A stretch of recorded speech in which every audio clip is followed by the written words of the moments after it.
What's up, everybody? Welcome to the Black Belt Barber Podcast, the first and only podcast about entrepreneurship for barbers and beauty professional. My name is Tico.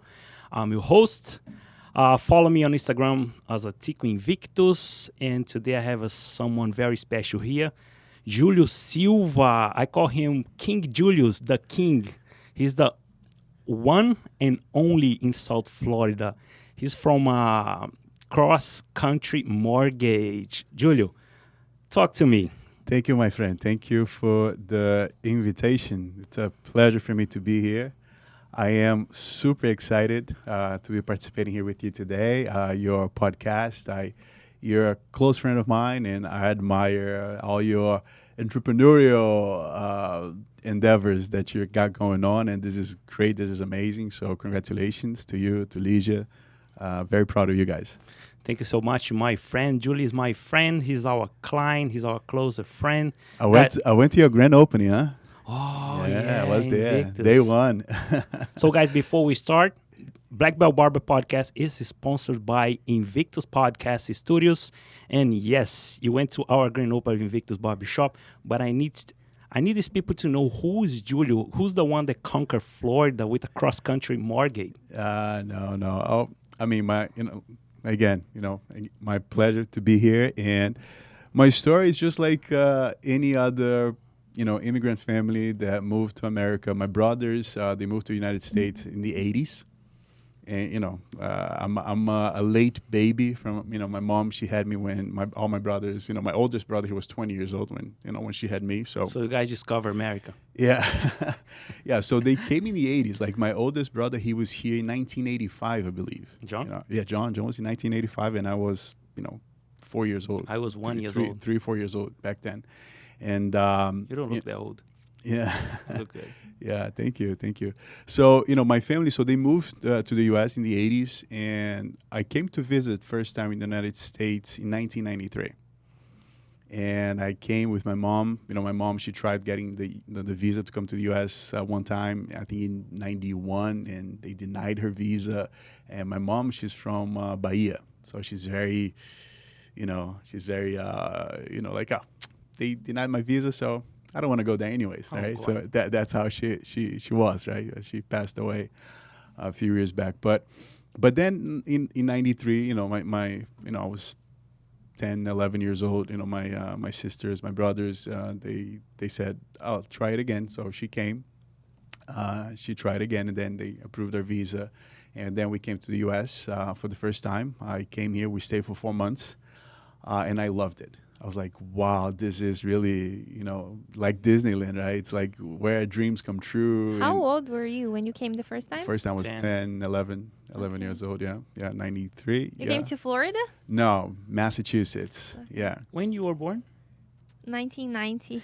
I was 3 years old. 3 years old, yeah. So I came and I was like, wow, this is, because, I grew up without a father, so I didn't have a dad, so my older brothers, they were like, my father figure, right?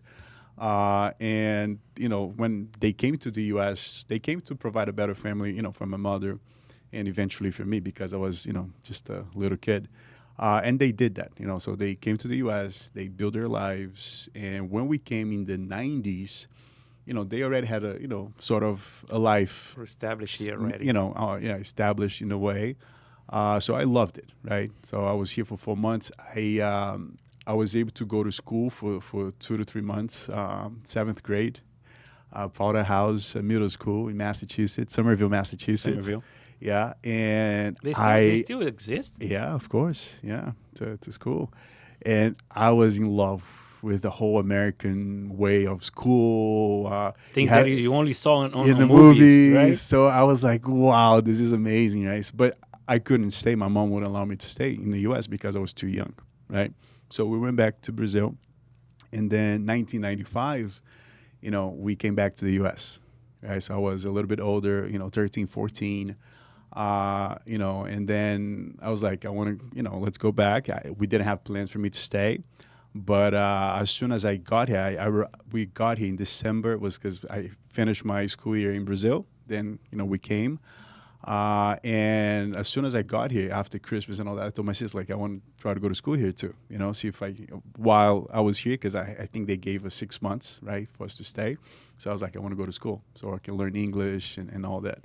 And she went to do my application with the boards and all that. So I went back to Brazil back then, and then I went back to 7th grade, right, in Brazil. So I finished 7th grade in Brazil. So I came here, and then when we do my sign up, they made me skip 8th grade, so I went direct to high school. So I never did 8th grade in my life. Never in Brazil, never in the U.S. You were one of the lucky ones. Yeah, so I went to high school. So I got in, because the school year in the U.S. starts in August, so I started school December, January. So I was like half of the year, right? So I had 6 months I got into the freshman year, the first year of high school. So within 6 months, I was able to, get out the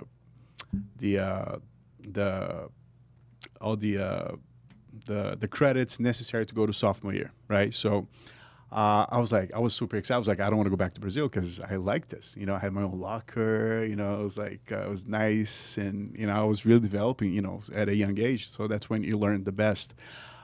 So it was really nice. So my mom allowed me to stay. So I stayed with my sisters and brothers. So. And that's how my journey here started, right? So I went to high school for this period of time. I graduated high school in 1999. I was 17 years old when I graduated high school. It was before I turned 18. So I was super excited. It was like, this is the land of possibility where everything is possible. I got a job during high school. I went my senior year. I only had to take like 2 classes because I had all the credits. I'm a good student, right? So my parents, they never had to tell me to do my homework or what to do, because I knew it was important, and I knew that through education I could learn and I could change my life, because I grew up poor, right? Even though my family came to the United States, but we grew up poor, relatively poor, right? So we didn't have a father. Oh, look, here's an apartment, here's a car. No, nothing like that. So I had to win things, hustle, right? In order for me to get where I always dreamed of getting, and that was the process. But I had one of my biggest challenges here was when I realized, well, I need to become a U.S. citizen. I need to get my papers in order. And then when we started that process took 11 years. Wow. Up until my green card got approved, and I landed here in 1995. I only received my green card in 2005. So for 11 years, I was documented, sort of undocumented kind of way, like halfway. So I didn't know if my green card was going to be approved or not, So we applied, because my brothers, they became, citizens and all that. So we got through that process. But when I got a job at a company, so I started with the process through my brothers, but then I got a job with company in Massachusetts. So I grew up in Massachusetts, basically, right? So, I lived 20 years in Massachusetts from 1995 all the way to, 2015. And I got a job at a company, and that company at the time, they were, because there was a law, so they would be able to, sponsor the employees. And I was like, I already have a process with my brothers, so I'm going to go into this process as well. So I'm going to apply through the company as well. So let's see, whichever comes first. So the company came really much faster. And, that's how I got my green card while I had that process going on with my brothers. So, and then a world of possibility started opening up, because, when I was in that limbo, there was, and like I said, you're 18, 20 years old, like, what are you going to do? I mean, so I tried a lot of things, and, I tried, and I knew that I wanted to become successful. I wanted to find a vehicle. I wanted to find something, because you need a vehicle in order for you to achieve success, right? You need to find either a product, a service, a career, a job. What's your passion, right? So, I didn't know exactly what my passion was back then, but I knew I had something in me that was like, I need to make it happen somehow, right? So I had that drive. Like I said, even in high school, like I took jobs, like, people, they were playing soccer after school. I was going to work. I got a job at a bakery, like baking bread, because I know it's like I'm gonna save some money. I'm gonna buy a car for myself, so I can, So really, I start. So that's basically, the start. That and between, graduating high school, 1999, and starting in the mortgage industry where I am today. I tried and I did all sorts of jobs. I worked at Dunkin' Donuts. It's funny, when I worked at Dunkin' Donuts. Examples. Yeah, I worked at Dunkin' Donuts. I didn't have a car because I didn't have a driver's license at the time. So I walked, and my shift started at 6 a.m. So I walked 45 minutes from my house. Many miles. To Cambridge. I lived in Somerville. Wow. And I walked all the way near the Cambridge Galleria Mall. Uh-huh. I walked all the way over there through McGrath Highway to get there at 6 a.m. What to be about there the on winter? time. No, I just took the job in the summer. That would be a little crazy. Yeah, winter I was like, no. No more Dunkin' No Donuts more. for me. Yeah, then I just stayed at the bakery. I did walk on the snow. Yeah. Oh, I would go to school every single day. I would walk to Yeah. high school, in the winter time. No car, yeah. bicycle. No bicycle. Yeah. but learning and doing the things that appeared in front of me, like the opportunities, right? So I always looked at things as there may be an opportunity here. So I'm never going to say no. I'm not going to close my door, and I'm not going to not cross a bridge, right? Because you never know what opportunity lies on the other side. Not burning bridges. Not burning bridges or anything like that. So I always try, to like I have a mentality, right? So if you hire me to answer the phone in your business, I'm going to be the best guy you ever hired in your life that's going to answer that phone. That's how I think. I don't care what the job is. If I'm going to deliver pizza, I'm going to be the best pizza delivery guy. Wow. So that's what I had in myself. I said, look, I need to have this mentality in order for me to, achieve anything. So I started, looking at, seeing examples of success, right? Other people that were successful. And then a lot of opportunities kind of appeared back then, like there's so many stories that I can tell here. But one of the companies that I worked right after high school, I worked with a company that they had like a management training program. Like you start as a trainee, and then you build your way. I was a marketing company. They sold products door to door. They sold products at college campuses. So they represented, many different brands, like technology companies and then like physical product companies, right? Physical products. And one of my good friends, he joined this company, and then he was like, Julio, look, this is an opportunity. If you become a manager, you can earn 6 figures. And I was like, wow. And what's the company? He said, sales. And he told me one thing that I never forgot. He said, unless you're planning to go to medical school, to become a doctor, a dentist, or become an engineer, a lawyer, go to a technical school. You need education for you to become an engineer, right? You got to go into sales. And I said, I'm not going to medical school. I'm not going to law school. I'm not, So I was like, he's like, you got to be good in sales. Because if you learn the concepts, if you learn how to sell anything, you're going to be very successful in life. What were your thoughts right there in that moment? I was, it's really, it hit me. And I was like, he is right. And he said, he went even further. He said, if you become good in sales, you can make more money than doctors, right? True. And I was like, wow. So one of the things that really I wanted to learn with that company was like the sales content. Those guys, they had amazing training, for sales techniques and things like that. So I was excited about the opportunity, the possibility, right? So you got to always be excited about the possibility, right? It's just like when you're meeting a girlfriend, a girl, like, oh, what's the possibility, right? That it may work. And also that feeling is good, right? That feeling is amazing. And I remember having that feeling that I was like, I want to learn as much as I can from these guys. And, just like, car salespeople, they have such a good sales training, right?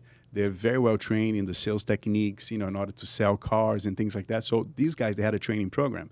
And back then they were doing a campaign for stamps.com. Have you heard of stamps.com? I never heard. heard. Stamps.com is like, you don't have to go to the post office. You can have the post office in your house. You can print the postage, mail it in. And so it was just coming out. It was, right there, 1999, 2001 was like the tech boom, the dot-com boom, right?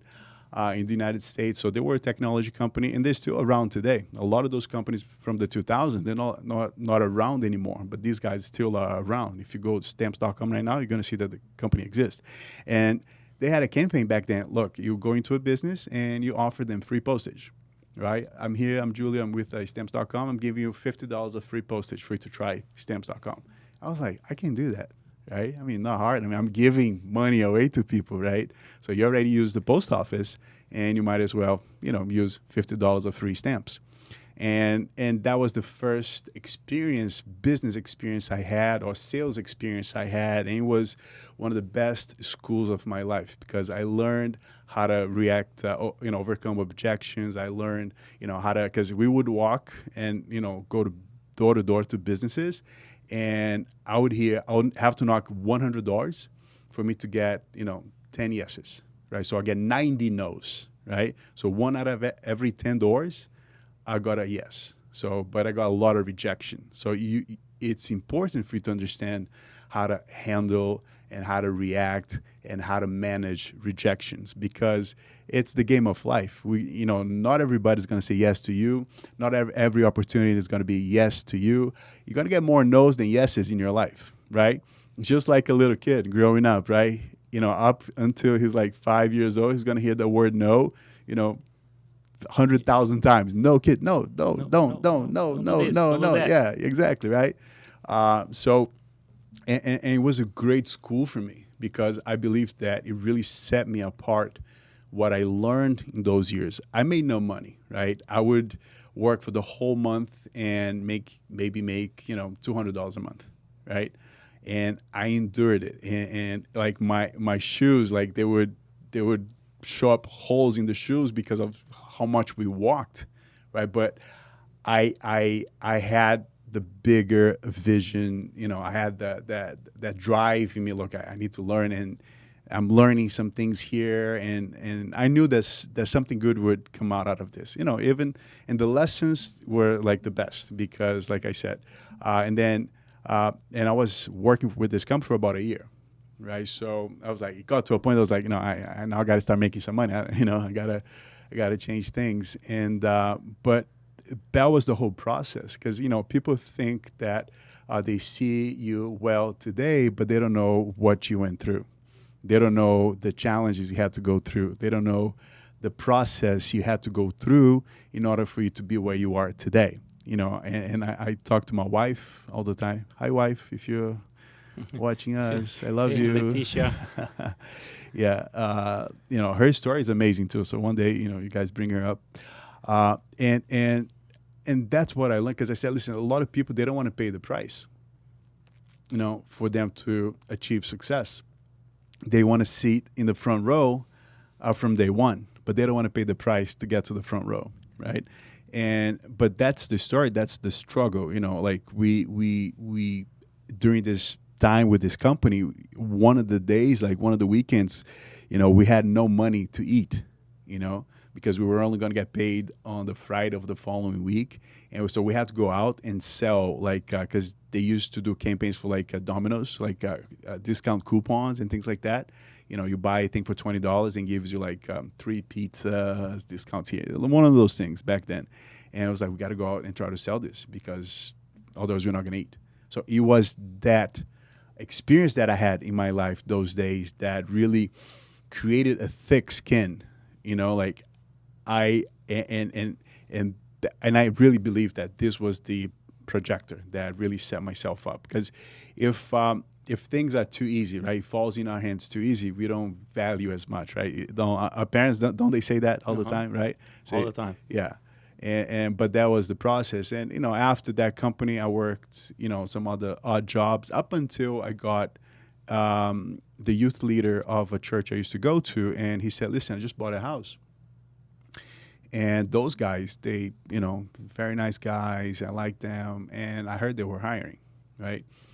And I was like, well, that sounds interesting. I was good with paperwork. After that company, I worked as a bookkeeper, for a company. Then I worked as an office manager for the cleaning company that signed, my documents. Worked at an insurance company for a few months. So I was good with people. I was good with paper. I was a good student. So I would learn things fast. So and the guy was like, look, this may be interesting for you. Take a look. So, and the reason why that conversation happened with this guy was because I got fired from one of the companies I was working at the time. And I was a very good employee for the guy, for the company. And the guy was like, I just need to cut costs, and I'm going to hire somebody to replace you. I'm going to pay you half of what I pay you, and I'm sorry, you're going to go. I'm like, fine, no problem. But I was so upset that day that I was like, you know what? I'm never going to work for someone else in my life. I'm going to build something. I'm going to go work with a cleaning company with my sisters. My sisters, they had that cleaning business. I was going to do something. I was like, but I'm not going to become an employee of somebody, because I don't want to have to go through this process and then someone just thought, oh, goodbye, no more.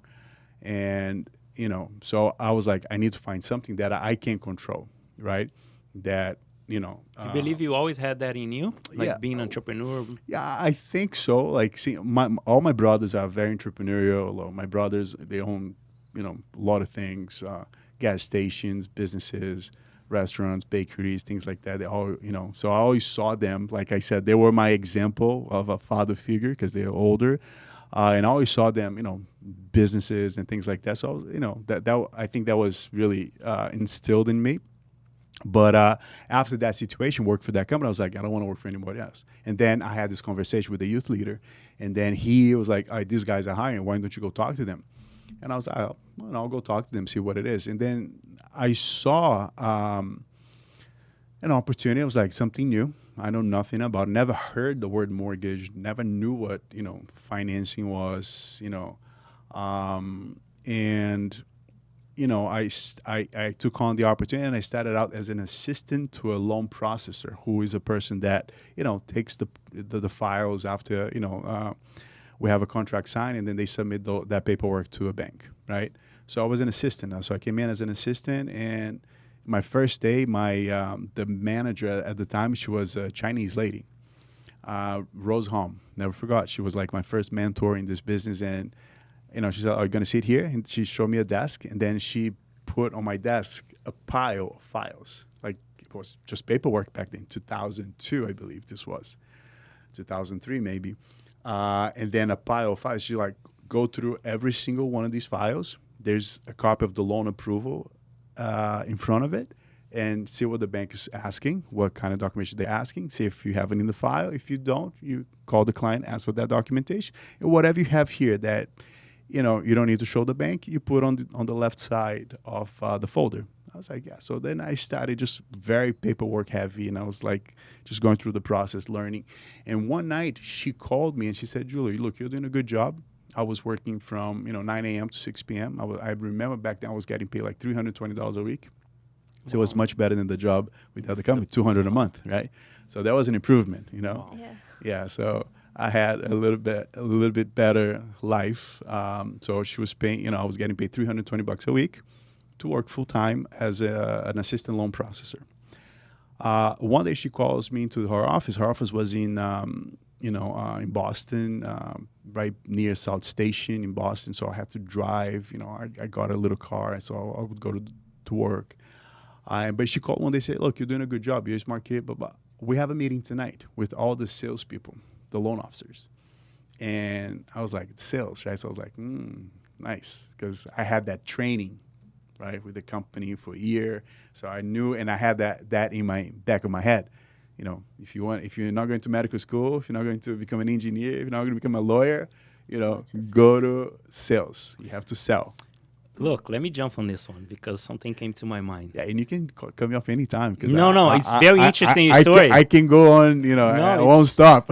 Just amazing, because I think we, as a friend, as a client, we never sat down and talked that much. Talk, right? Yeah. So I need to understand who you are exactly. Did you kill anybody in Brazil? No. Thank God. So very interesting you saying about the guy that said that being a salesperson is much better than being, I mean, not better, could make more money.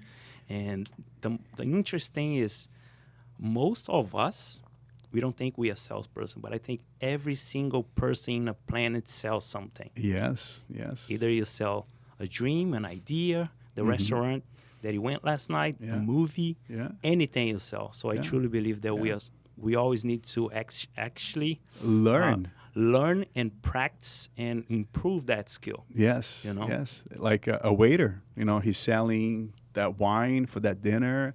He's selling the best dishes. And what's going to happen? He's selling a good service, so he's going to win a customer. He's going to win better tips. He's going to, get referrals. He's going to, so you make money if you learn how to sell. In our industry as a barber, we have that.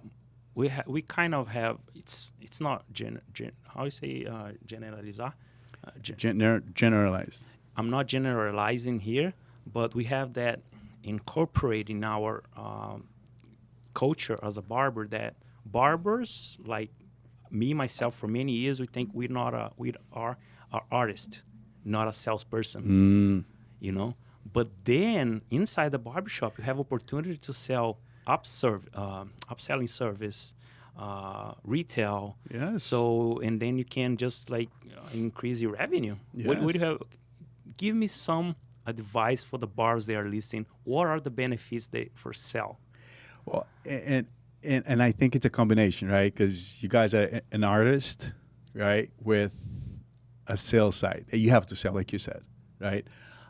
Because I think, if you don't ask, you're never going to know, right? So you have to always ask, because I believe that every sale, every customer can bring you 3 new customers. Truly believe that. Yes. And if you don't ask for referrals, so if you have a customer, if you're a barber, you have a customer sitting on your chair, the guy takes time to go see you.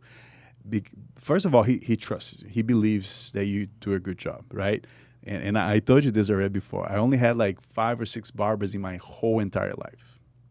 Because, if I like someone, I'm going to be, loyal to that barber, to that, person that cuts my hair and takes care, of my I'm taking care of you for 5 years already. 5 years already, yes. So and I think is number one, they want to increase. Look, they have to always take a look at their customers, right? So how many customers do I have? How many customers do I see, right? So if I see, 75 people a week, right, or 50 people, if you're new, you see maybe 25 people a week. You're new. Nobody knows who you are. So how do you get more customers? How do you get people to come see you? So if you already made a sale, every time somebody sits on your chair, you made a sale. Now, how do you improve that sale? How do you make that sale even last longer? And what's the perfect sale? What is that? What is it? What do you think it is? The perfect sale or the perfect closing of your customer, right? So what is it? Number one, is it when he leaves happy? He's happy. He's satisfied with your service. I think. Or when he comes back next week. What's the definition of the perfect sale? Perfect service performed by a barber. What's that definition? I don't know. Let me see if I can answer that. My wife is thinking over there already. It's simple. Okay, let me tell you.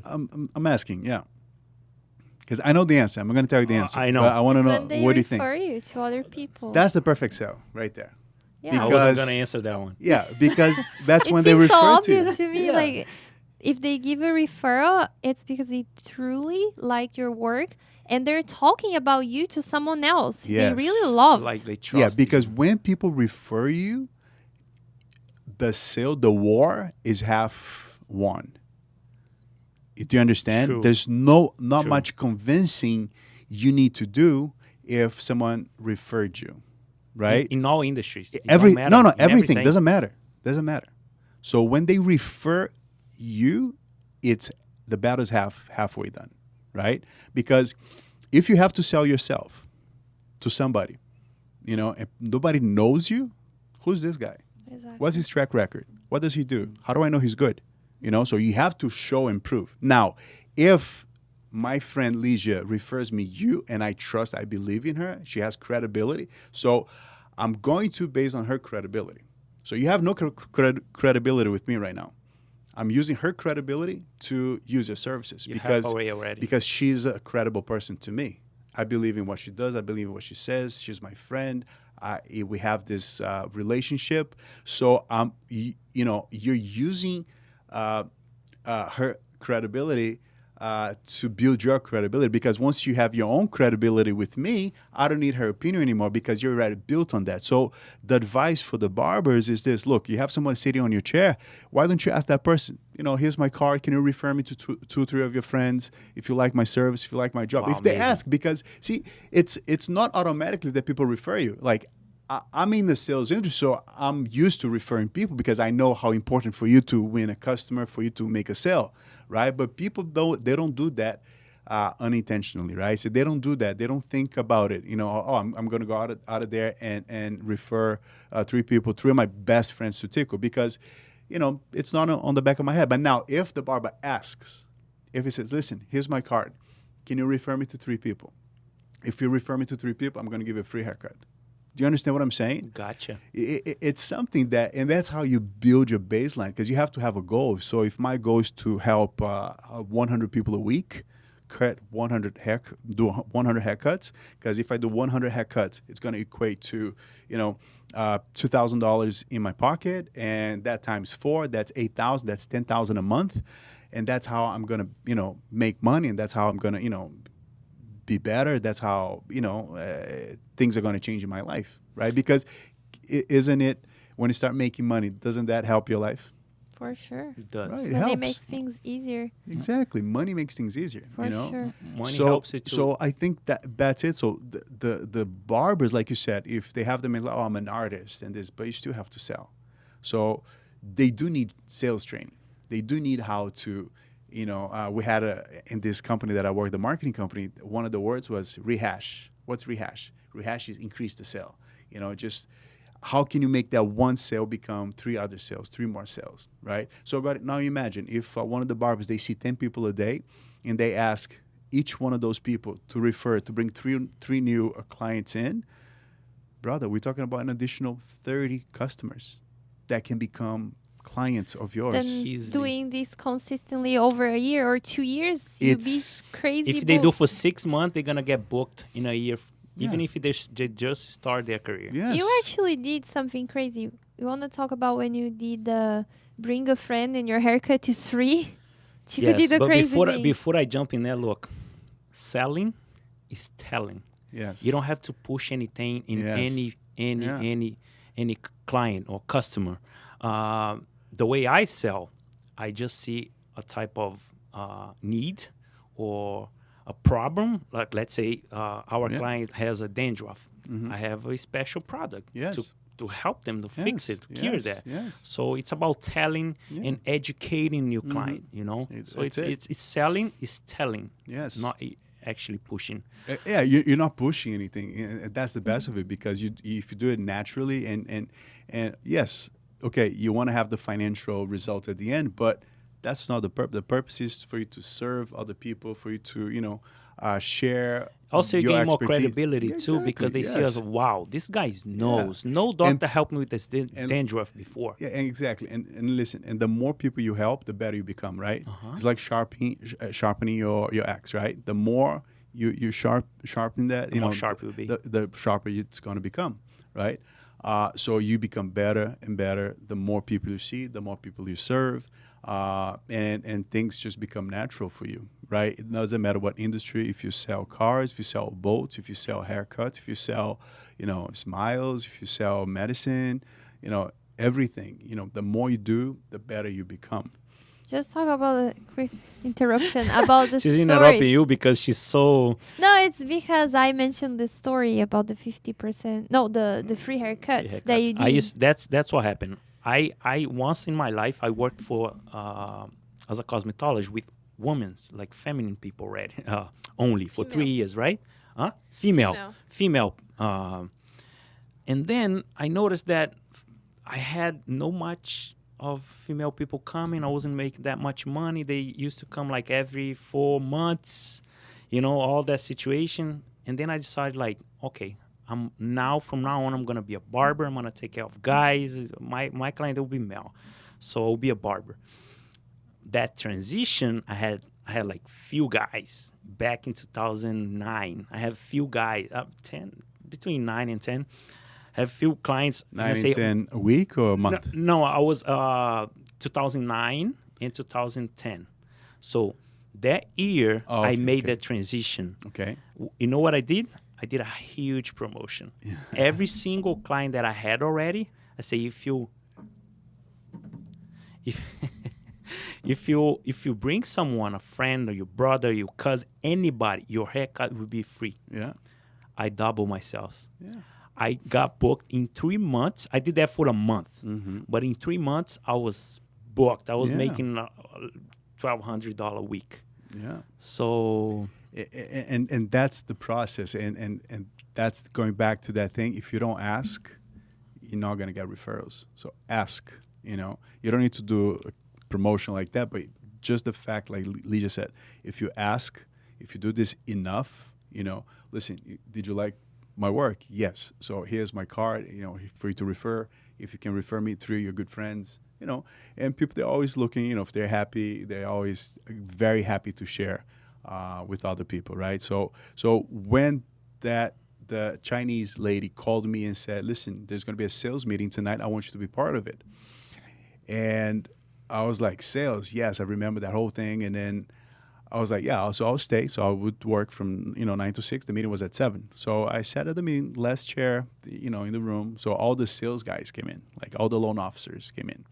So in my industry, a loan officer, who does the sale? Who sells the loan product, explains the interest rate, the benefits, qualifies the client, does that whole job, of, capturing new clients, things like that.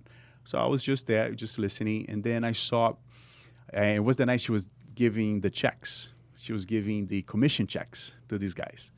And one thing called my attention. I was 22 years old, I think, at the time, 22, 23. Ambitious. Yeah, really wanting to win in the game of life. And I saw this kid, Benny Huang. I never forget his name. He was 26, 27 years old, a few years older than I was. And she called him to the front and said, hey, Benny, congratulations. Here's a check for $5,000. And I was like, what? $5,000? One check? That kind of money exists? Like, people make that kind of money? I was like, wow. I was blown away. I was like, wow. I was like, that's amazing. And I got so excited after the meeting, and I talked to her, and I said, listen, what do I need to do to become a loan officer, a salesperson, right? And she's like, I'm not going to let you do that now because I need you in the processing department. I said, no problem. Can I work after hours? She said, yes. So she made a business card for me, and the title was like Julio Silva, Mortgage Consultant. Yeah. And that's basically how I started my career. So I came in as a trainee. So I worked there about a year and a half as an assistant. And in my free time from 6 p.m. to midnight, I would go out and give out business cards in churches, in stores. Oh, do you need a mortgage? Wow. Are you looking to buy a house? Here's my business card. I can help you. 22 years old. And my first year doing that, it changed my life. It really changed my life. So after that point, I really said, look, I found a vehicle. So, my advice is you got to find a vehicle that, you're going to identify it with, and you're going to see that this is the vehicle that's going to change my life, that's going to, change my financial future, that's going to give me an opportunity to build something out of my life, So that's when I made that decision. I said, listen, this is going to be my career. So the mortgage industry was my first career. And then from that time on, my first year after I started selling, I made over 6 figures. A 22, 23-year-old boy, making right? 6 figures. Made 6 figures. And my friends, they saw that. My friends, they worked at restaurants. They worked, construction. They worked, and they were like, Julio, so what happened? Like, how did you change your life, right? Like, what's going on? Like, and then I brought like 6 of my good friends to work with me, and I changed their lives. they're up until today, they're in the industry. And Wow. they have great lives, So we built a business back then, and I grew really, really big. This was before the 2008 crash. So from 2002 to 2008, I had amazing years. The company I worked for was a national broker at the time. And I would go to Las Vegas and give my testimony, right, and speak to like 2,000 people that were members of the company. 24 years old. I would go on stage and speak, get out of the stage, people asking for photographs, sign here. And because I had success really early, because of everything that happened in my life. Grew up without a father, But didn't come easy. Didn't come easy, so I had to hustle and fight for it. And I went through all those processes, all those jobs, learning, always being willing to learn, to apply myself, being coachable so that I could, really eventually have success at one point. Something came to my mind. Tell me, Tico. A job, 9 to 5, it only pays the bills. What it makes the difference, what it makes you grow, is the after hours. Yes. Is what you do in your free time. That's it. Believe that? Yeah, big time. Because there's a say 9 to 5 job, and then the part-time dream, right? Because you work the dream after hours. That's where you work the dream. And that's what happened in my life. And then, so we had so much success, like 24 years old, 25 years old, making almost $500,000 a year, 24 years old, was crazy. And then the market crashed. I was about to ask about that. Then And then 2008. the market crashed. What happened? I lost everything. Oh my Everything God. you conquer. I mean, you Yes. achieved. Yes. The industry got so bad. You had properties? Yes. How many? I had a house, and I had 2 or 3 apartments, investments. So young. Oh my God. Yeah, but listen to this. So we, never. One of the good things that I learned, if I knew what I knew today, like my life would be. I'm not complaining about my life today, right? But I would be in a different position back then, because financial education is something super important. It doesn't matter how much money you make, right? It matters how much money you keep, you save, you invest. And back then, I was making so much money, right? Young, and I was stupid, and I was spending a lot more than I should have, right? I had money when everything happened, right? So, but the market crash came, and it happened, and, it was really bad on the economy, especially in our industry, right? So we couldn't close loans anymore because the investors stopped lending 2008. So just to give an example, I had a closing of a client. He went to the closing table in 2008, and after the whole process, the loan got approved. The bank sent the documents to the attorney for them to sign the closing. So he went to the closing. It was a refinance. It wasn't a purchase. So he went to the closing to sign. And then after he signed the document, the bank called and said, listen, we're not going to honor this loan anymore. We don't have any more money. The investors pulled the money out. So it was really, really bad back then. So, and I had a lot of offices, I had a lot of teams. I had a big organization. I had almost 300 people in my team back then. Right, so I had an office in Florida, I had an office in Connecticut, had an office in New Hampshire, had an office in Massachusetts. I had a small little office in California. So all these places, we had leases, we had, so it was very complicated. So, and all of a sudden, imagine, the loan officers, they couldn't sell. There was no product for them to sell. So they had to leave, go to other companies, other jobs, and things like that. And I kept on holding as much as I could. And then then it was like, all right, forget it. Can't do this anymore. So then after the crash, I was like, all right, so I have some money left and I have to do something, right? So I have to try something. I was an entrepreneur. Some of my friends, they went to work for bigger banks, different roles, but in banking. So they got salaries. I was like, no, I don't want a salary. I'm an entrepreneur. I'm going to handle this. I'm going to survive. And the 2008 crisis was really tough. It was really, really tough. I arrived here in 2008 in Florida. I came from Boston. Yeah. Yeah, so after the crash, so then we got to a point, it was like, no more, mortgage is dead now. So what am I going to do? I was like, oh my God, I did all that, fought, just gave. So I thought this was it, and I found a vehicle, and I got very fast success, and things happened, and I got my friends working with me, and life was really good. But then the crash happened, and I heard of a phrase this week or last week, I think, and there's no such thing as stability. There's no such thing as stability. Follow that principle. Yes. So you have to act and live as if anything could happen, right? And I didn't have this mentality back then. But so after it happened, then I tried many different businesses, many different things, and nothing worked. So we went into buying houses and flipping houses, right? And then we bought properties, and then we went to rehab the properties. It cost more money than expected. And the type of lending we were doing for people to buy those houses, they stopped because we were doing like condo conversions. Like we buy a multifamily home, then convert those into condos. And then because of 2008, the bank said, oh, we don't do condo conversions anymore. So I was like, oh my God, then we lost money there. Then my brother had a store at a mall. So I was like, I'm going to open a store as well. So I used some of the money, open a store. My brother was making, $20,000 a month in the store, profits and good stuff. I was like, all right, so I'm going to build a store for me and then do it. But my store didn't work out. The location was bad. The mall was bad. What you were selling? What? The store was called Open Box. We would buy open box items from Walmart, Target, Best Buy, and resell them in the store. Right? So my location, I don't think it clicked, right? People would look at it, like used stuff, right? So I tried that. We tried flipping houses. Then we opened a business loan company with my friends that we had back then at the time. It didn't work out. We put over $100,000 into it, building it. It didn't work out.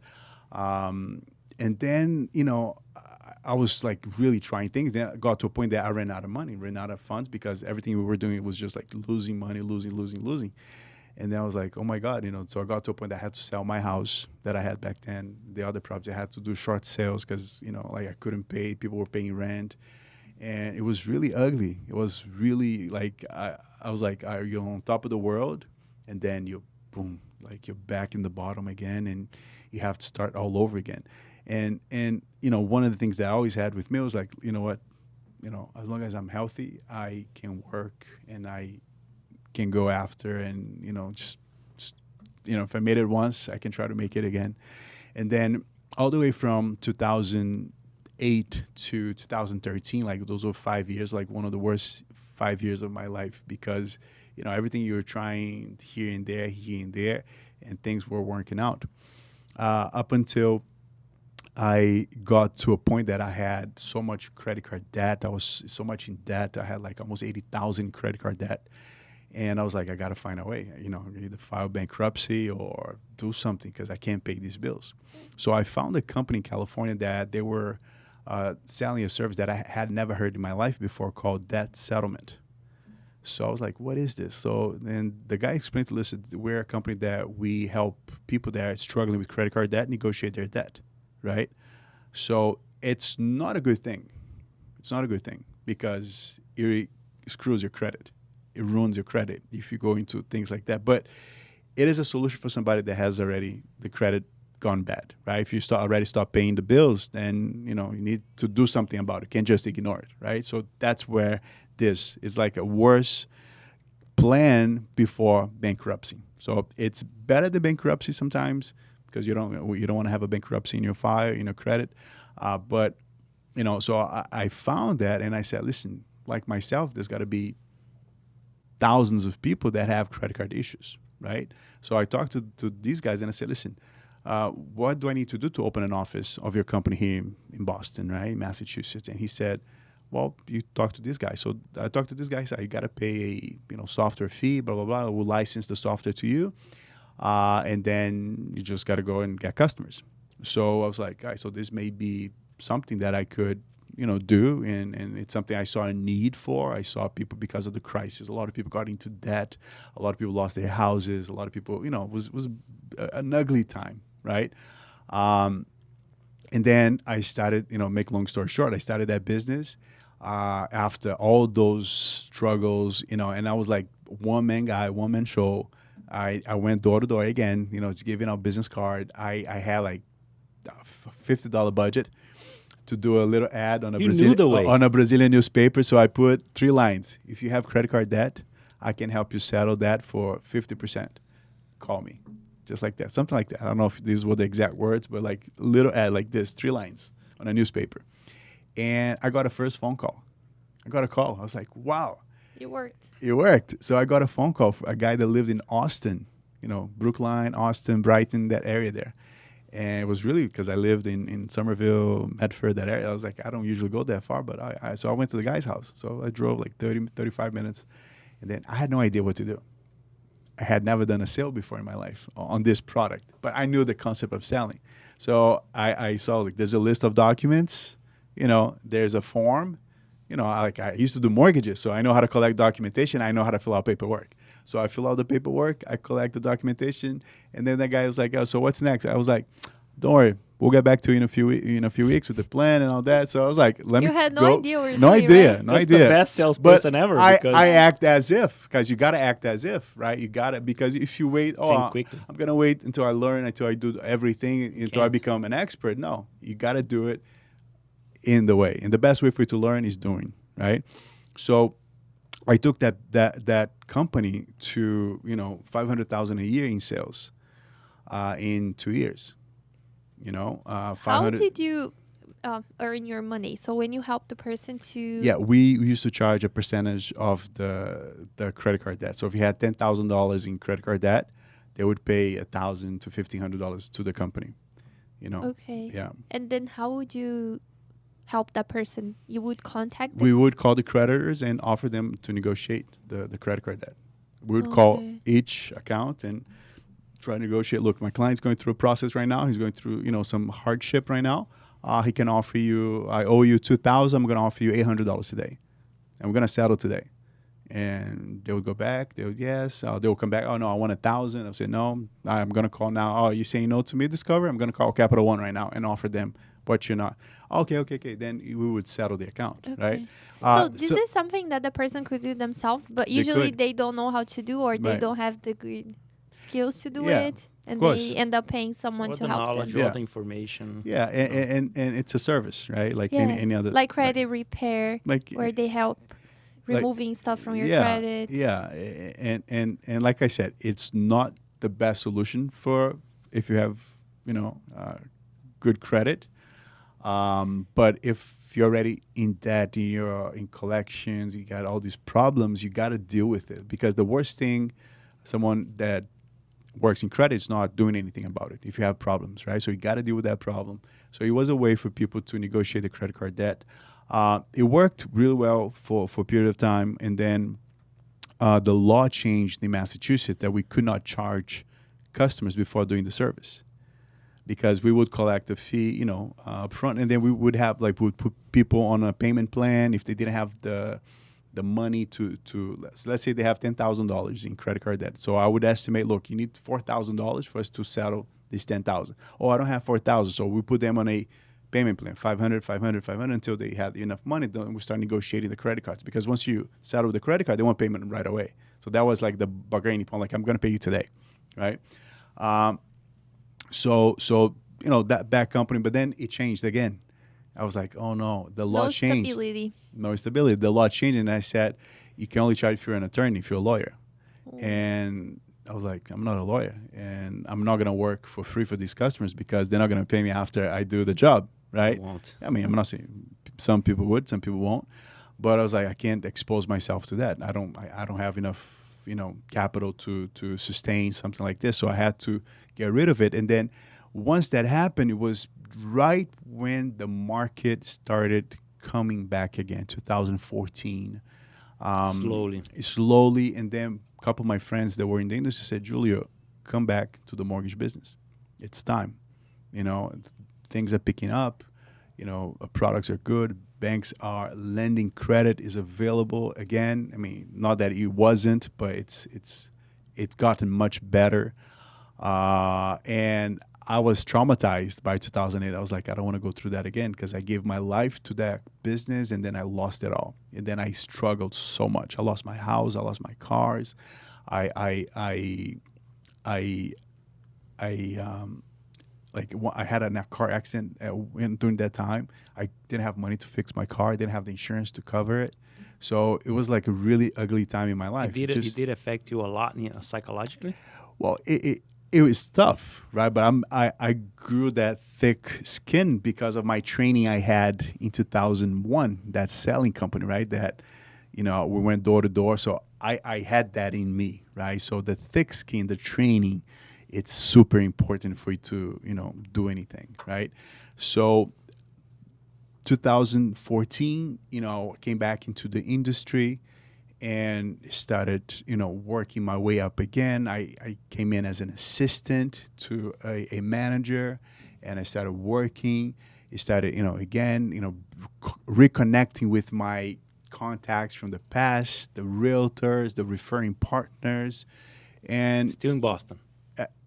That was I had moved to Florida because back then, and then I got divorced, separated, and I wanted to change airs. I was like, I'm gonna move to Florida, start fresh over there, and then I was already here. So when I came back, I was already in Florida, but then I had to start the process, again of really reconnecting with people and started selling and proving myself again, because I had to start from zero. I had to show, the Julio superstar that spoke in Las Vegas to 2,000 people, gave autographs. That guy is gone. So I had to start from zero again. People needed to trust and see that, I was somebody they could rely on, So I was like, what? Mortgages were my first career, and it was what worked for me in the past, and I'm going to go back to give it a chance again. So I came back into the industry, and like I said, it started from the bottom. It started as an assistant again. It started, reconnecting again, learning again, because a lot changed from 2008 to that time, up until I got my license back in 2016. And then, the rest is history, because I went through all those struggles, and then, to be where I am today. Because everything that happened in my life, it brought me to where I am today. Because today, I work for Cross Country Mortgage, which is a mortgage bank. We're not a broker. We're not a mortgage broker. We're a mortgage bank. We're a mortgage lender, meaning we sell our own money, right? We give loans to our own funds, right? It's a nationwide bank and licensed in 50 states. And I have an office. I own like an agency, right? Almost like a franchise, so people can understand, of Cross Country Mortgage. How many do you have? I have one office in Florida, South Florida. We have an office in Massachusetts, in Boston, because that's where I started my career. So we have a lot of business there. I know a lot of the market over there. And today, from starting again, and my team today, we have 42 people. Wow. I have 42 families that we employ, and those 42 families, affect another 4 or 5 people. So 200 people, basically, that are supported because, of what we do, So, and then, like I said, came back 2016 from zero, from start, and then, did you start making money again? No. And I lived in my sister's home right when I came back, because everything wasn't working well for me. Started a company here and there, tried this and that. I gave a few examples, but times 3, all the things that I tried and I did, right? But it didn't work out. So I got to a point when I came back into the industry, I was living in my sister's home as a favor, And that's right when I met my wife of today, Leticia. She met me in the worst moment of my life. So I was a guy that she truly loved you. I made it. I lost, then I made it again. Then I lost it again, and then I was like, you know what? But I say, if you apply yourself, if you work hard, if you never stop believing, you're gonna make it. So that's what I had in my heart. I said, listen, as long as I go to work, I'm not afraid of working. I'm not afraid of getting up early. I'm not afraid of, doing what needs to do. And still have today, like yesterday, I talked to my team and I said, listen, yesterday I left my house 6 a.m. I drove 3 hours to Orlando. I had 6-7 meetings over there with teams. I recorded videos. I did interviews. I met with real estate offices. I did trainings. I taught people. got back in my car at 6 p.m., got home at 9 p.m. Still today, paying that price, right? Doing the things that are necessary, doing what I like to call money-making activities. Like, what money-making activities are you doing? Like, what are the things that you're doing for your business in order for you to succeed? What are the things that you're doing for yourself in order for you to improve yourself, improve your career, make more money, sell more, close more, serve more people, right? Like, what are you doing? Like, you got to focus. You got to know the things you need to do in order for you to achieve the goals that you have. Little kid, like a young kid, 10 years old, they do what they want to do. But the man, a grow-up man, I did it wrong. What has to be done. What has to be done. Yes, that's it. Kids do what they want whenever they want. Yeah. And adults do what they need to do. What's required to be done. Exactly. Yeah. And that's what I had, and that's how, we got where we are today. We're blessed. We have a very prosperous business. We had the last 5 years, amazing years. I've never been better financially in my life, not even in those years. And it's amazing. Like, the things you do, you're able to conquer if you apply yourself. And that's what, eventually what we did, So, today, like like when I bought my house again, it was a great feeling, it was like, wow. I mean, it's a great feeling because I lost it and I struggled, then I was able to buy a house again. Actually, I was there when you were telling me, I'm buying my house. Yeah, and we were able, fortunate enough, we built a house. We got a brand new construction. We bought a very nice house, which in this market has doubled in value. So it's amazing. We have investment properties. I bought an apartment in Miami, which I always wanted to do. So, if people say, "Oh, Julio, look at you today. You got all this going on," but they don't know what happened up until today. Well, question for you, that you're expert in this. In this whole scenario of everything is pricey, this market, is it still a good time to buy? It's your specialty. You have to. Yeah, and I'm very honest when I talk to people, and I say, listen, if you're paying rent, you're throwing money away, because if you have a job, if you have credit, and if you have a little bit of money saved, you should buy yourself a place for yourself. Doesn't matter what the price is. If you find something that fits your budget, buy. And people think, look, I have to buy a house that's going to be my home forever. No, you got to start somewhere. You got to buy something that is, because just think of this: rent it's not cheap, right? Rent's expensive, and where we live, double up the price. Yeah, it's not cheap. So a 2-bedroom house in Palm Beach County or Broward County, a 2-3 bedroom, it's between $2,500 to $35,000, $4,000 a month, right? It depends on certain things. No, but let's just make it simple: $2,000 a month. That's $24,000 a year. In 3 years, that's what, $72,000. In 5 years, do the math. I mean, it's a lot of money for you to be putting something that you don't own, you don't have control, doesn't give you any benefit other than lets you sleep in it, right? Now, if you take, a little bit of money, right? 3%, 5% down payment, and you have a job, you have, that you're self-employed, you're a barber, you work for 2 years, you do your taxes, you're stable right now, right? You're making your money, that. If you pay that much in rent, you can afford a mortgage, right? What about the interest rate? Yeah, rates have gone up now in the market, right? But rates are where they've always been, right? What we saw in the last 2 years in the pandemic, rates really, really low. It was something that's never going to happen again in the history of the mortgage industry, because if you got a low interest rate, great for you. It's never going to happen again. When I bought my house, 2018, I think, when the house was finished, when we closed, my rate was 4.25, almost 4.5%, right? And I worked with the bank.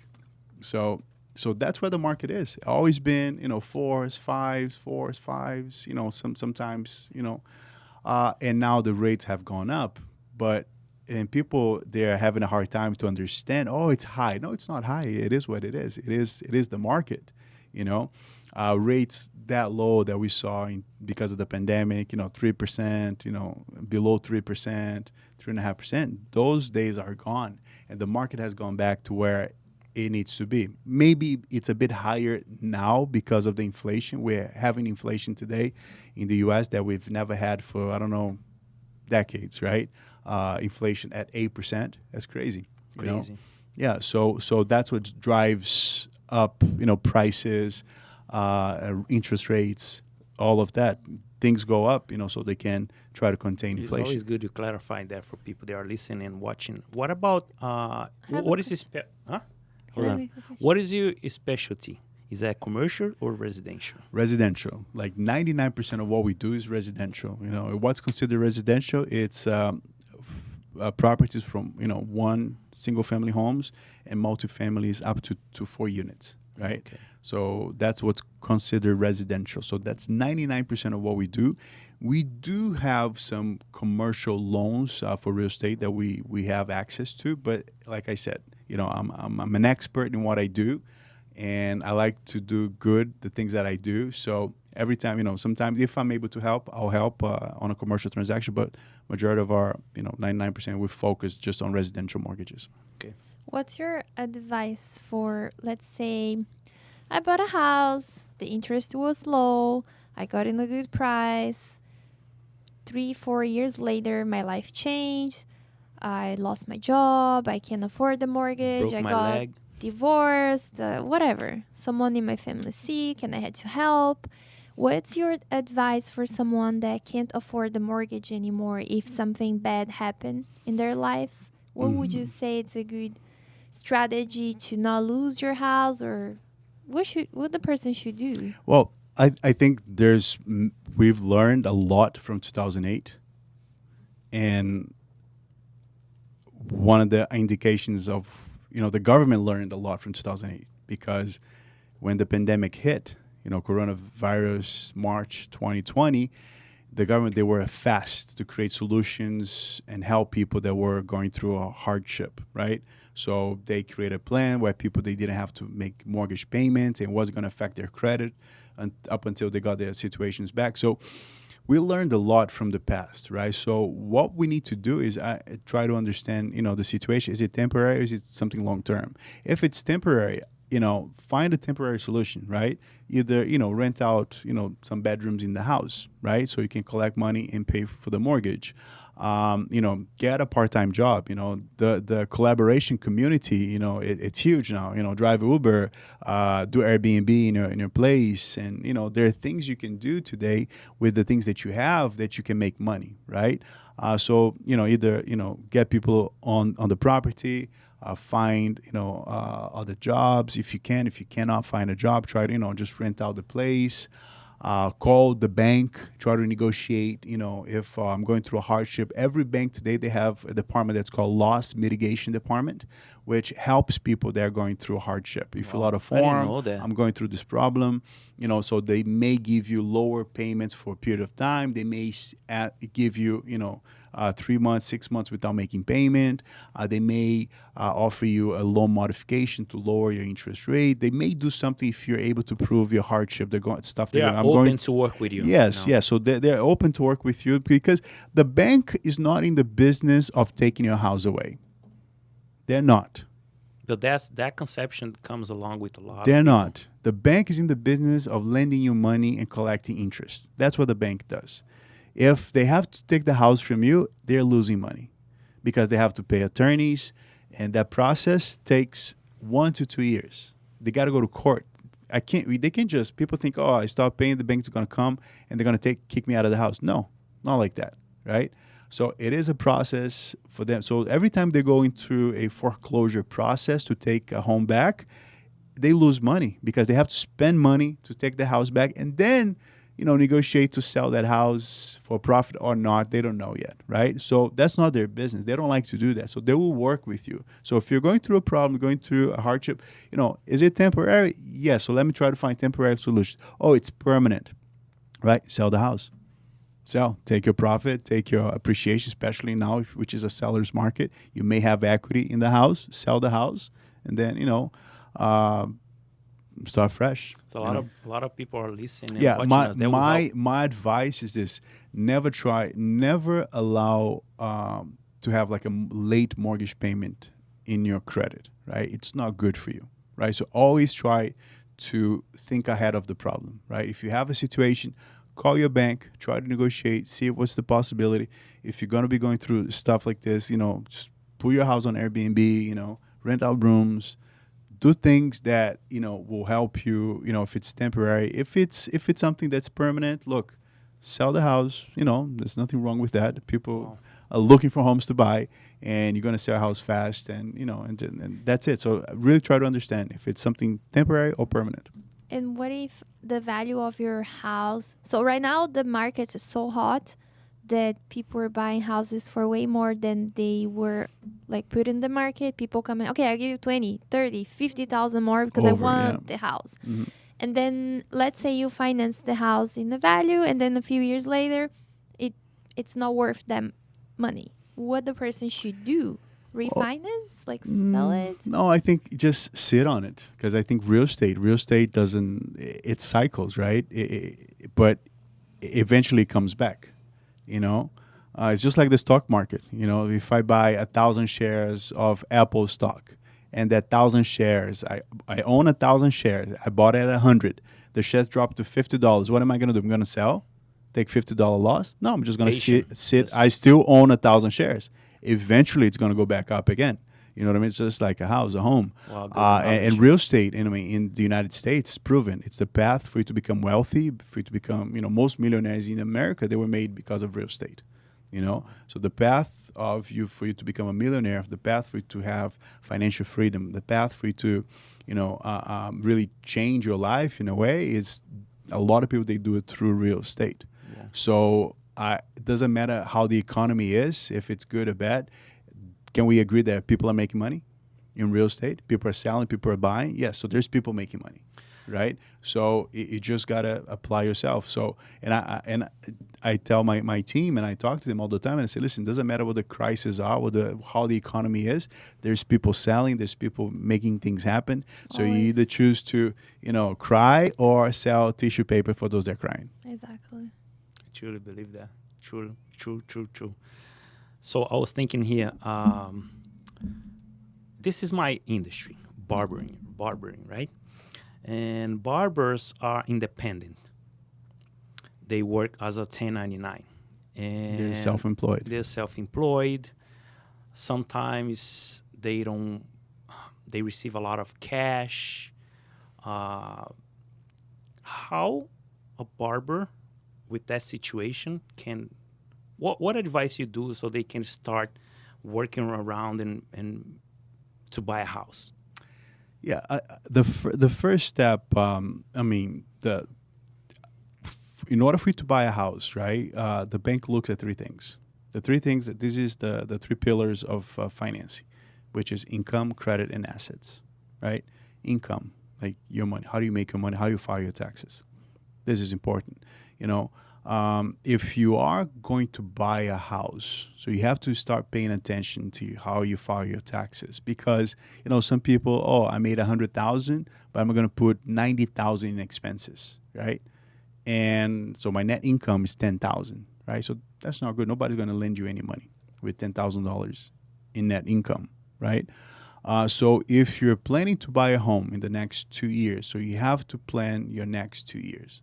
You either, you talk to someone like me, a loan officer that will show you or teach you or advise you on what's needed to be done in order for you to qualify for a $300,000 house or $500,000 home, okay? And you have to have a plan, right? And the plan, it starts today. It's not 2 years from now. You know, if you want to buy 2 years from now, if you don't have your finances organized, you got to start today. So number one, you know, identify what's required of you as far as income goes. How long they look back in your 2 history? years. We have to look for 2 years. Right? Okay. The bank wants to see 2 years.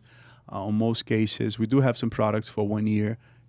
You know, I'm not going to go into technicalities here, but in general, 2 years. We have to show 2 years of income, 2 years of tax returns, right? And then credit. How's your credit? Maintain a good credit. You know, have good scores. Don't matter the history, or The credit history matters, of course, because credit history, it's what's going to dictate. even if you have a high score and you've had bad history. Well, it depends. If you have a high score today, but you had bad history in the past, the system sees that you already made the changes, Okay. and because Because it happened the with me. credit system is a reward system. Mm-hmm. The credit system is a reward system because it will reward you or will punish you depending on your behavior with your bills. Amazing. If you pay things on time, the best definition for credit. I know you guys had the credit guy here the other day, right, Bruce? There's Yeah. holy tunnel. Yes. And Bruce is really good in what he does. But the best definition of credit I heard in my life is this: your ability to make payments on time for a period of time. That's the best definition of credit. So you Bruce got to show mentioned that it's better have no history than having a bad history, of course. Yeah. Yes. Oh, of No course. credit is better than bad credit. Yeah. You know? They're going to give you, Yeah. they're going to That's trust what you he more. said. Yeah. And so that's the thing, though. Like, credit is almost good as cash in the United States. So you got to protect your credit. You got to pay your bills on time. You know, you got to do the things that are necessary in order for you to, you know, because look, when you become an adult, right, you know, you're in that transition, and that is different for everybody, right? You know, some people, they have to become an adult, you know, at 14, 15 years old. You know, got to go after things. Some, they'll be 32 years old, they still live with mom and dad, and, you know, mom and dad pays for some bills. You know, so it really depends. But, see, you know, in the real world out there, I mean, credit is extremely important. So the faster you learn about credit in your life, the better things will be for you, because, you know, credit dictates, you know, how much your car payment is, how much your house payment is, insurance, I grew up credit cards, everything. I grew up hearing that credit is 10 times better than cash. What is that? What Well, do you yeah. have to I mean, people say sometimes credit is better than cash, you know, because I mean, it opens door, and you get access to cash because of credit, right? So you know, again, your income, your credit, and then your assets. What are assets? Is, you know, money in the account, right? You talk something about barbers, they cash, right? Banks, they don't like to see cash. You know, look, I get cash and I save in my, you know, I put it under the mattress at home.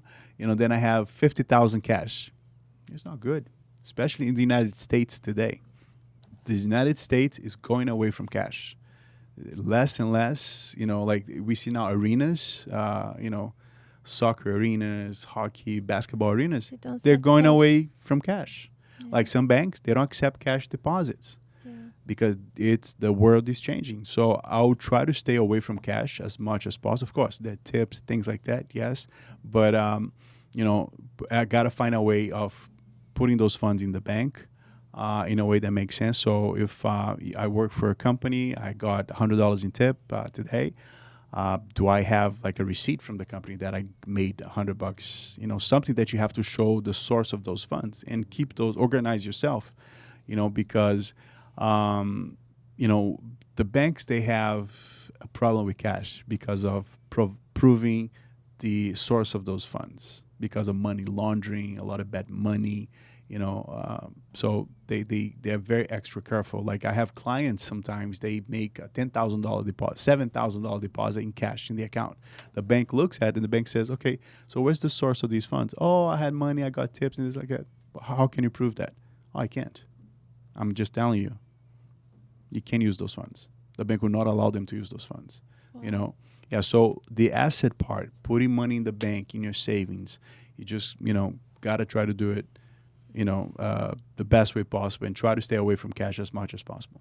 A client told me once in my chair, he told me, Chico, look at the analogy, he said. Chico, the best investment is in brick. Yeah. Brick means real estate. Yeah. So in your perspective, investing in a property is a good investment? I think there's different levels of investment. There's different things you can do. Of course, there's the stock market, there's real estate, there's businesses. You know, you opened up a business here, so this is an investment, right? This is going to bring a return to your money, right? The money you put in. So there's many different ways, but real estate, it's one of the most secure types of investment there is, because like we said, if you hold on to it, it's eventually at one point it's going to appreciate. Amazing. There are the benefits that you have for owning the properties. You know, for instance, just give an example, I bought a house last year for $260,000. I pay $1,300 a month in mortgage, and I rent it for $2,500. So it's paying me dividends, right? It's paying me every month $1,000-something bucks. You know, so real estate, and the house I paid for $260,000, now it's worth $350,000. You know what I'm saying? So real estate is always a good idea. It's a good investment. But my first advice is, look, don't think about investment. Don't think about this. Think about getting out, stop paying rent, and finding, if it's a small apartment, a small house, find yourself a house for you first, right? And then after you buy your first house, then you can think of, you know, investment property and things like Good. that. We just getting what I want to ask you. If I just bought my first house like a year ago, let's say, to go to 0 to 1 in multiple homes, multiple properties, how do I do that?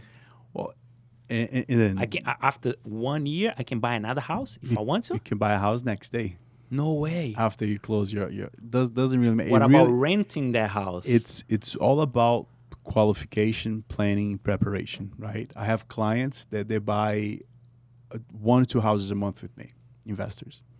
I finance for these guys, right? So it really depends on your situation, your financials.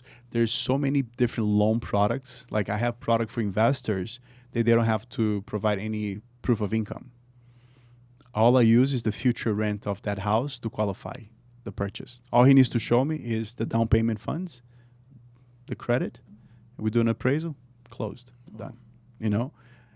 So that's an investor loan. So once you have your own house and then you want to buy an investment property, we have a product like that. You don't have to show income. You don't have to show tax returns. We're just going to use the future rent. If the future rent covers the mortgage payment, I didn't know that. covers the mortgage. So the mortgage payment is $1,500, right? The future rent is $1,600. Example, the bank doesn't request any income verification. But you know, then how you clarify a qualify? lot. How do you qualify to be an investor?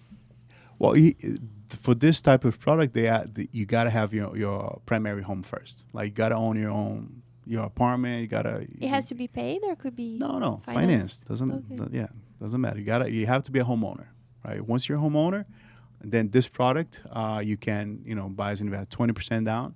You finance, of course. You gotta have the credit. Like I said, it's a combination of things, right? It's not just 2 + 2 = 4. It's a combination of But factors. does he use your existing house that you live in as a collateral? No, No? we just use the future house. We use the future rent to qualify. What if how do they measure this? Like it's going to be rented for X? there's an appraisal report that's done in the house, and that comes with the market rent schedule. Okay, so what that house would rent for in the market where the house is located. So it's a professional that does, he's licensed to do that, and he provides that report to the bank. And so the report comes back, this house here, it's going to rent for $1,700 a month. The mortgage payment is $1,500. Fine, good. Sometimes if the mortgage payment is higher than the rent, we can negotiate with the bank. There's a little adjustments here and there. So, but these are products. There's so many different products. Like I have products for self-employed people, like barbers, that, I don't file my taxes. I don't show that much money, but I make money. I deposit, $15,000 a month in my account, right? But I don't show $150,000 in profit in my tax return, right? So I have a product that I can use 12 months bank statements. Just use the deposits to qualify that guy, that client. So we use his bank statements to qualify him. So he can buy his primary house, his first house, using bank statements. He's going to have to put 10, 20% of the house, but he can qualify using his bank statements. I have loans for people that don't have Social Security. They have IT numbers. And I can approve them with 15, 20% down. and use their bank statements to qualify them as well. I have loans for foreigners, people that live in other countries. They want to invest in the U.S. They put 25% down. We can't qualify them, give them a loan. So there's so many possibilities, right? So I tell my clients, look, everyone has a different story. Everyone has a different, Got scenario. informed.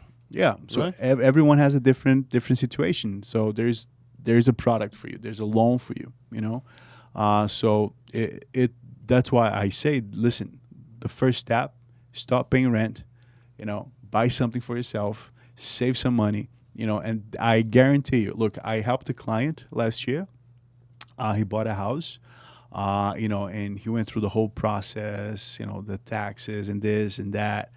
He qualified because we helped him, because he didn't talk to, an expert.